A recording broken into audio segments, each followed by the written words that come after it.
dhe prej faktorëve të tjerë, të cilët kanë ndikim shumë në stabilitet në fe, është çështja e shoqërisë.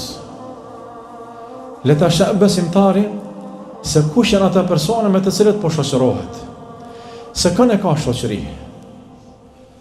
Duke e ditë hadithën e pejgamberit alayhi salatu wasallam, i cili ka thënë al-mar'u ala dini khalilihi falyanzur ahadukum an yukhaliluhu.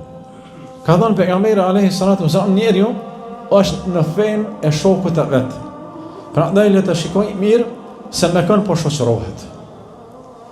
Shoqëria e tillë është nga natyra e cila e tërheq njeriun.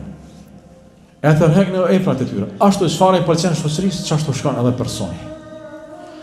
Mirë, po si thamë më herët me çështjen e fesë, nuk duhet të luhet as pak. Nuk duhet të rrezikohet. Prandaj duhet të zgjedhet një shoqëri e zgjedhur, një shoqëri e cila i ndihmon besimtarin në stabilitetin e tij në fe, mjafton stabilitetin, e të mos jetë në shoqëri e cila e largon prej fesë.